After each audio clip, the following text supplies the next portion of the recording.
Now, in today's episode of Society Falling Apart at the Seams, we have a tragic story, a crazy story, in fact, of a Korean streamer by the name of Yoonjia, who was, according to Dexordo, found dead after an attack by a longtime viewer in her live streams who donated almost $70,000 to her.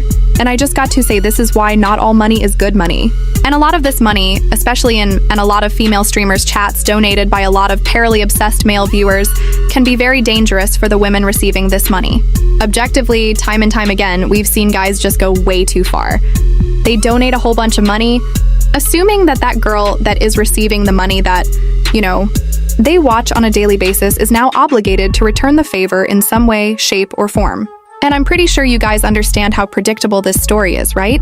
Guy donates a whole bunch of money. He's in love with her, watches her streams every day. Assume is that donating tens of thousands of dollars to her. Mind you, he's in serious debt. Apparently, in the story, this man lost his whole house just trying to donate money to this girl, and ultimately ended up taking her life because she did not reciprocate the feelings and emotional investment that I had for her. This is why not all money is good money. Anyway, Korean streamer murdered after arguing with VIP viewer who donated $70,000. Before we go into the story, I just want to say a VIP viewer in a Twitch chat or any other live streaming service is basically viewers who donate so much money that after ascertained point automatically or manually they get placed in some type of bracket or special group by the streamer to get acknowledged in the chat that, hey, this person right here chatting in our chat every day is basically a payee, acknowledge them. Honestly, if I ever got to that point, of which I never will, I'd be very embarrassed and shamed. Like, please don't put a little icon next to my name. Basically telling everybody in the chat that I'm basically a walking human ATM for you. And by the way, here's an image of the streamer. As you can see, they say a Korean streamer has been found dead, and a viewer has been arrested for murder after donating tens of thousands of dollars to her. Yoonji, a TikToker and live streamer with over 300,000 followers, was discovered on a mountainside in Muju County, North Gyeolla Province on September 11th. Her body showed signs of bruising and strangulation. So obviously this guy was very angry and very violent. Likely, if you can imagine, had her pinned down on the ground with his hands around her neck, preventing her from breathing.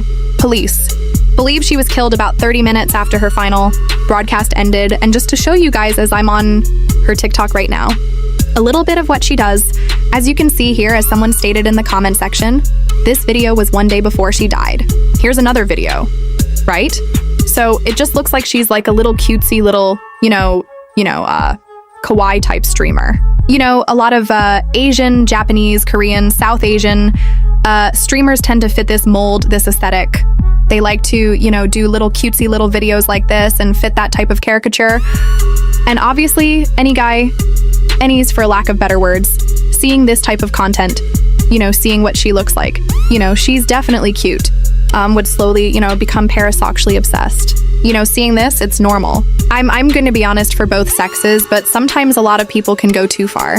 They get ideas in their head and they start romanticizing things, and they slowly fantasize about particular things that may never ever happen. Because hey, she doesn't know you. You don't know her. Really, truly, you're just another person in her chat. And I mean, good God, guys.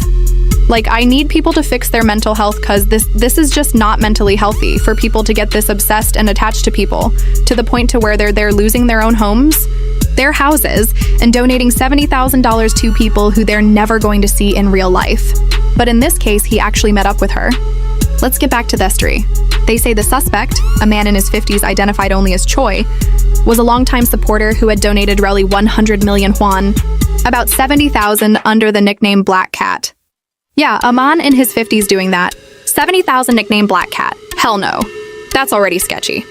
They say he allegedly told Yoon he was the CEO of an IT company, but reports later revealed he was deeply in debt, and his home had been seized in a forced auction. So this man was basically layering as a rich, wealthy baller kind of guy.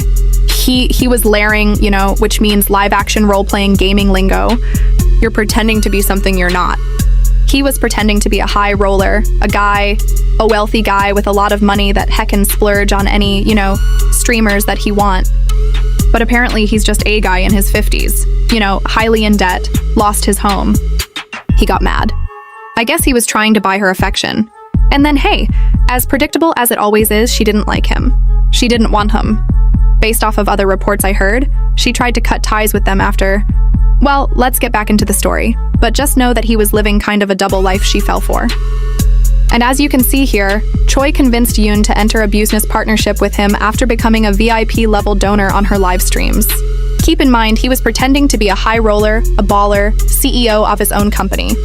Meanwhile, he's just a guy in his 50s who's broke as hell and lost his house. They say, though, however, Yoon had recently tried to cutties, assuming she found out about this Lee, reportedly exhausted by his controlling behavior and demanding schedule. CCTV footage captured Choi kneeling and begging Yoon shortly before the killing. That is crazy. I have not seen the CCTV footage at all.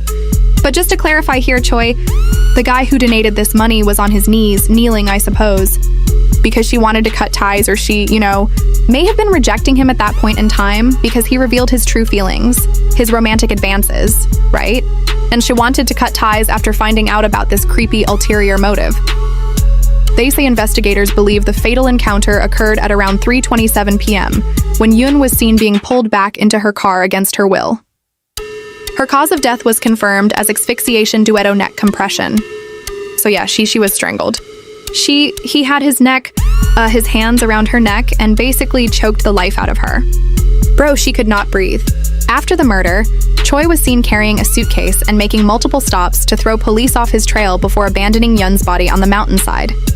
He was arrested 12 hours later. While he originally denied killing the streamer, he confessed after the authorities found the body. And a couple of photos I do want to show here is the mountainside of which her body was found in the suitcase. So clearly this guy drove, into the country to abandon the body, but he was captured on CCTV.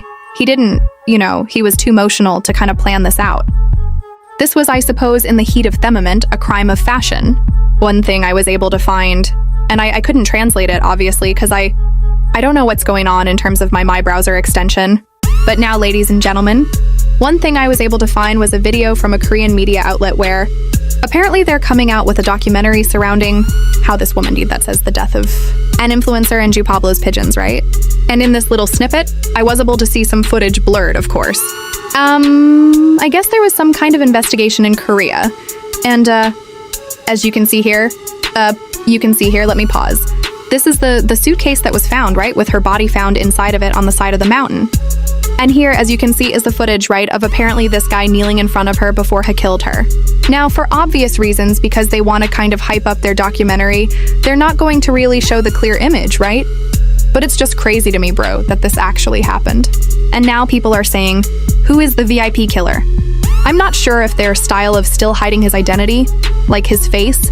Here we have another Korean comment saying, "We pray," and I'm using a browser extension, by the way. We pray for their pose of the deceased soul. Somebody said, "This is what happens when you like free stuff. Let's live rights." Another person said, "I should have stopped my daughter from using SNS. I feel like I'm the victim, but it's apparent I should have stopped her from I don't know what that means." Guys, this translation isn't perfect. I'm using a browser extension. Apologies. But ladies, I just gotta say, please be careful about the money you're accepting from particular people online. Like, these people are in real life.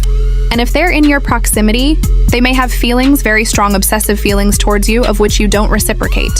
And if you don't reciprocate, they may have something in their mind where they want to kill you. Bro, I literally talked about this in my other video about this guy. I forgot his name, from New Jersey, the 17-year-old, right? Got rejected, ran this girl over along with her best friend on an e-bike. I mean, it's crazy. Ladies and gentlemen, though, let me know your thoughts and opinions down below about this. What do you think about this situation?